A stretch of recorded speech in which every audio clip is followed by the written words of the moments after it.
Assalamualaikum warahmatullahi wabarakatuh. Kami dari kelompok 5 akan menjelaskan materi tentang tabel distribusi frekuensi.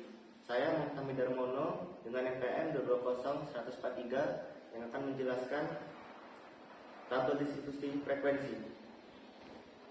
Statistik distribusi frekuensi merupakan rumus statistik deskriptif yang dapat digunakan untuk mengetahui distribusi frekuensi gejala dalam satu variabel.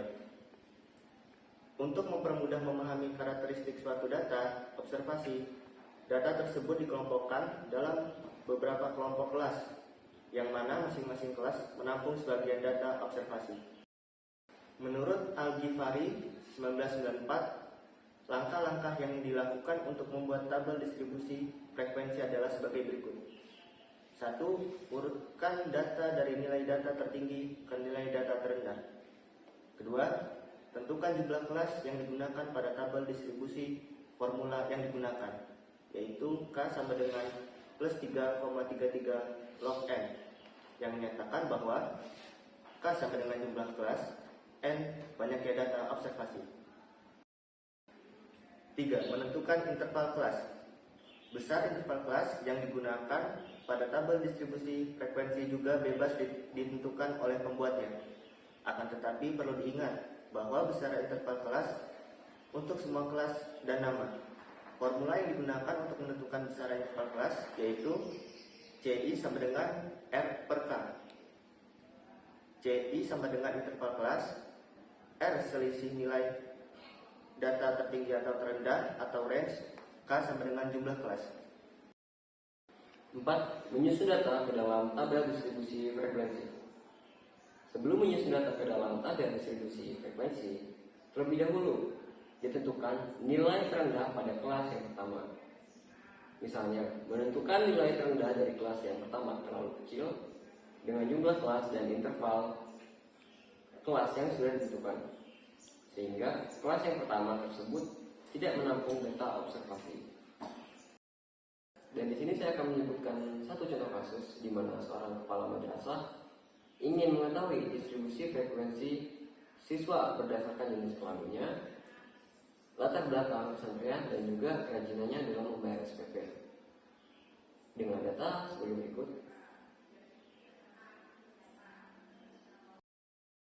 Jadi saya di sini akan menjelaskan tentang statistik tabulasi silang.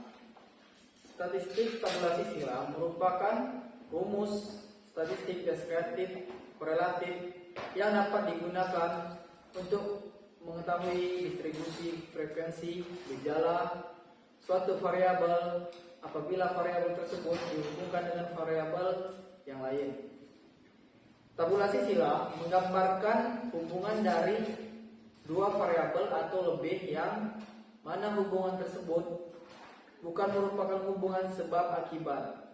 Pada tabulasi silang ini dapat diketahui distribusi frekuensi bersama dari dua atau lebih kategori tabulasi silang. Ada dua, yaitu tabulasi silang dua dimensi dengan tabulasi silang 3 dimensi. Pada kesempatan kali ini akan dijelaskan mengenai tabulasi silang 2 dimensi. Jadi, tabulasi silang 2 dimensi adalah metode yang digunakan untuk menganalisis hubungan antara dua variabel kategori dalam bentuk variabel silang. Tujuan utamanya adalah untuk melihat distribusi frekuensi atau persentase dari kombinasi kategori yang dalam dua variabel tersebut. Yang kedua, tabulasi silang 3 dimensi adalah metode yang digunakan untuk menganalisis hubungan antara 3 dimensi variabel kategori dalam bentuk tabel silang. Ini adalah perluasan dari tabulasi silang 2 dimensi yang memungkinkan analisis lebih kompleks dengan memasukkan variabel tambahan. Jadi saya di sini akan menjelaskan tentang contoh kasus. Permasalahan.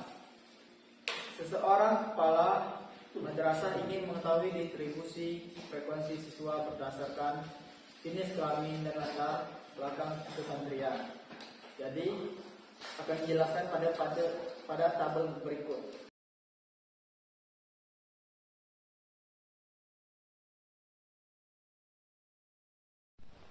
Dari kesimpulan tersebut bahwa dari perhitungan dalam tabel 1 tersebut di atas dapat ditafsirkan hal-hal sebagai berikut. 1. Tidak ada seorang pun siswa wanita yang berlatar belakang sebagai santri. Kalau yang kedua, separuh dari keseluruhan siswa mempunyai latar belakang sebagai santri total. Yang ketiga, hanya ada 6 siswa atau 30% yang latar belakangnya bukan sebagai santri. Berikut adalah langkah-langkah umum dalam membuat tabel silang 2 dimensi. Yang pertama, identifikasi variabel. Yang kedua, buat tabel silang. Yang ketiga, hitung frekuensi dan persentase. Dan yang terakhir, interpretasikan hasil.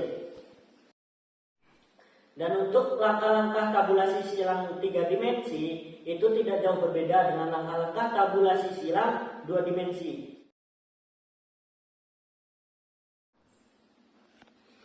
Baik, selanjutnya saya akan menjelaskan materi yang kedua, yaitu tentang data dalam statistik. Statistik adalah suatu cabang ilmu matematika yang berkembang sejalan dengan adanya kebutuhan alat untuk pengambilan keputusan utamanya dalam suatu penelitian. Walaupun dipandang sebagai alat, namun karena digunakan dalam hal pengambilan keputusan, di mana hasilnya dapat mempengaruhi banyak aspek penting untuk langkah selanjutnya. Maka segala kaidah yang ada dalam tahapan pengambilan keputusan secara statistik ini harus benar-benar diperhatikan, terutama dalam hal yang menentukan tingkat ketelitian serta kevalidan dan analisis. Dalam kaitan pengambilan keputusan ini, maka statistik sangat erat kaitannya dengan data. Apapun keputusan yang akan diambil sangat tergantung dari data yang tersedia. Data akan sangat menentukan suatu keputusan statistik dalam hal penentuan metode statistik yang akan digunakan. Mengingat kebutuhan akan data yang sangat penting tersebut, maka sebelum mempelajari lebih jauh tentang metode statistik itu sendiri, maka sangat dipandang perlu untuk diketahui aspek-aspek yang berhubungan dengan data. Pengumpulan data dari suatu populasi dalam metode statistika dapat dilakukan dengan 2 cara, yaitu satu yaitu mengumpulkan data yang dilakukan demi mengambil informasi yang dibutuhkan dari semua anggota populasi. 2. Sampling itu mengumpulkan data yang hanya berasal dari sebagai tidak seluruhnya anggota populasi.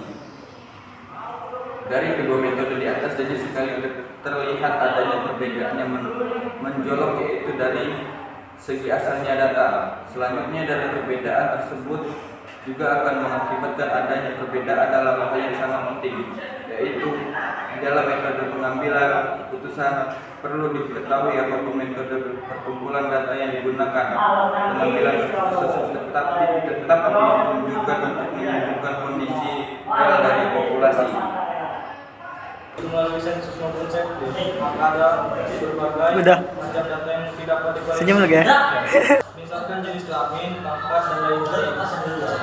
Yang bersifat kualitatif ataupun misalnya umur, berat badan, tinggi badan, dan lain-lain. Yang bersifat kuantitatif, jadi dapat kaitan bervariasinya, jenis data yang dapat dikumpulkan. Berdasarkan skala pengumpulan data dalam statistik dapat dibedakan sebagai berikut. 1. Data kualitatif, yaitu data yang berupa angka. Contoh data ini adalah data jenis kelamin, agama, dan lain-lain. 2. Data kuantitatif, yaitu data yang berupa angka atau bilangan di mana secara rinci dapat dibedakan lagi menjadi data dengan skala nominal, data skala ordinal, skala interval, skala rasio. Ukuran, pemasaran, dan penyebaran data. Dalam mengambil keputusan terhadap suatu populasi, tentunya ada ukuran yang digunakan untuk hal tersebut.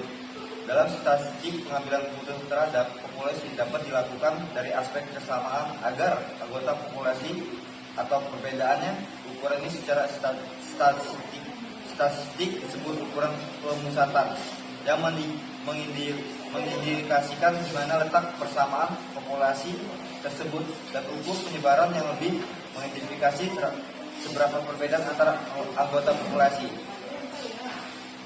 Berikut adalah contoh rumus dari ukuran pemusatan dan ukuran penyebaran.